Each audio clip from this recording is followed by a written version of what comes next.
السلام علیکم ورحمۃ اللہ وبرکاتہ نحمدہ ونصلی علی رسولہ الکریم اما بعد فاعوذ باللہ من الشیطان الرجیم۔ جناب صدر، گرلز کریکشن ٹریننگ فاؤنڈیشن، عزت مآب میرے استاذہ کرام اور میری ہم کلاس بہنوں اور ہم ادارہ بہنوں، آج مجھے جس موضوع پر لب کشائی کرنے کا موقع ملا ہے وہ ہے محسن انسانیت حضرت محمد صلی اللہ علیہ وسلم۔ تاریخ اگر ڈھونڈے گی ثانی محمد، تاریخ اگر ڈھونڈے گی ثانی محمد، ثانی تو کیا چیز سایہ نہ ملے گا۔ میری عزیزہ، اللہ تعالیٰ نے حضرت محمد صلی اللہ علیہ وسلم کو سید المرسلین، خاتم النبیین، سرکار دو عالم، تمام انبیاء کرام کے سرتاج بنا کر اس دنیا میں بھیجا۔ آپ صلی اللہ علیہ وسلم کو ایسا دین عطا کیا گیا جو تمام ادیان پر غالب کر دیا گیا۔ محبوب کو قیامت تک کے انسانوں کا رہبر اور رہنما، ہادی بنایا۔ کہنے والے نے تو بہت کچھ کہا، لکھنے والے نے بہت کچھ لکھا، لیکن وجہ تخلیق کائنات کی بات آخری نبی پر ختم ہوئی۔ جناب صدر، جناب رسالت مآب کی سیرت اور کردار کا سب سے روشن اور نمایاں پہلو یہ ہے کہ آپ کے دشمن، آپ کے مخالفین آپ کے اوصاف حمیدہ کا اعتراف کرتے، معاندین کردار پر شک کر رہے تھے۔ محسن وہ ہوتا ہے جس کا مخالف بھی اعتراف کرے۔ خون کے پیاسے، جان کے پیاسے، جان کے دشمن، ایمان نہ لانے والے اور کفر کرنے کے باوجود آپ کو صادق اور امین کہہ کر پکارتے تھے۔ غیروں پر عنایت، مخالفوں پر رحم کرنا آپ کی فطرت کا خاصہ تھا۔ غیر مسلم دانش مندوں نے انسانیت کا وقار بلند کرنے والے عظیم قائد کو خراج عقیدت پیش کرنے میں بخل سے کام نہیں لیا، لیکن اس کے برعکس مرزا غلام احمد قادیانی نے صرف دعویٰ نبوت نہیں بلکہ جناب رسالت کے منصب پر نبوت پر ڈاکہ ڈالنے کی ناپاک جسارت بھی کی۔ مرزا احمد قادیانی کی ایسی تمام تحریریں اس کی پروپیگنڈا کافرانہ اور مرتدانہ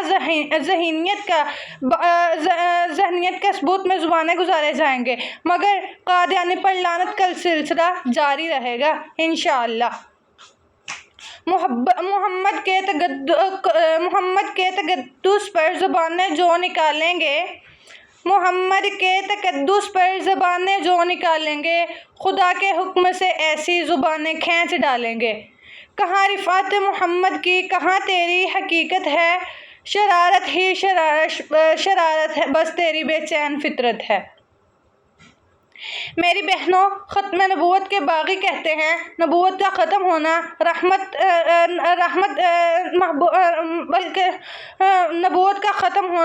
نہیں بلکہ زحمت ہے۔ ہم باغبان ختم نبوت سے کہتے ہیں کہ نبوت تو بہت بڑی نعمت خداوندی ہے۔ نبوت کی پہل حضرت آدم علیہ السلام کی صورت میں، پھر یہ نعمت نوح علیہ السلام کی صورت میں، کبھی ابراہیم علیہ السلام کی صورت میں، کبھی داؤد علیہ السلام کی صورت میں، تو کبھی موسیٰ علیہ السلام کی صورت میں، کبھی عیسیٰ علیہ السلام کی صورت میں اور کبھی عیسیٰ علیہ السلام کی صورت میں تشریف لائی، مگر یہ رحمتیں مخصوص مقامات اور مخصوص زمانوں کے لیے ہیں۔ ان میں سے کوئی بھی رحمت عالمگیر اور ان میں سے کوئی بھی رحمت محبوب صلی اللہ علیہ وسلم کے گلشن میں نہیں ہوئی، ان میں سے کوئی بھی رحمت ہمگیر نہ تھی۔ لیکن جب محبوب محمد صلی اللہ علیہ وسلم اس گلشن ہستی میں رونق افروز ہوئے تو مالک کائنات نے پوری کائنات کو مخالفت کر کے یہ مرزا دجال فضا سنا دیا کہ وَمَا أَرْسَلْنَاكَ إِلَّا رَحْمَةً لِّلْعَالَمِينَ، میں نے محمد صلی اللہ علیہ وسلم کو تمام جہانوں کے لیے رحمت للعالمین بنا کر بھیجا ہے، اور نہیں بھیجا ہم نے آپ کو مگر تمام جہانوں کے لیے رحمت بنا کر۔ میری عزیزہ، نبی صلی اللہ علیہ وسلم کی ذات اقدس کو رب العالمین نے سارے جہانوں کے لیے رحمت بنا کر مبعوث کیا۔ اس کے ساتھ ہی نبوت کا جو سلسلہ ابو البشر حضرت آدم علیہ السلام سے شروع ہوا، وہ تاجدار ختم نبوت جناب محمد رسول اللہ صلی اللہ علیہ وسلم کی ذات پر آ کر ختم ہوا۔ میں ان کے اشعار کے ساتھ اپنی بات کو ختم کرنا چاہتی ہوں۔ اتارا دین اسلام اور افضل کر دیا اس کو، اتارا دین اسلام اور افضل کر دیا اس کو، ختم کر کے رسالت رب نے اکمل کر دیا اس کو۔ نبوت کی عمارت میں فقط ایک اینٹ رہتی تھی، نبوت کی عمارت میں فقط ایک اینٹ رہتی تھی، میرے آقا کی آمد نے مکمل کر دیا اس کو، میرے آقا کی آمد نے مکمل کر دیا اس کو۔ خدا نے لاج رکھی اس طرح شمع رسالت کی، کبھی وہ بجھ نہیں سکتی، وہ مشعل کر دیا اس کو۔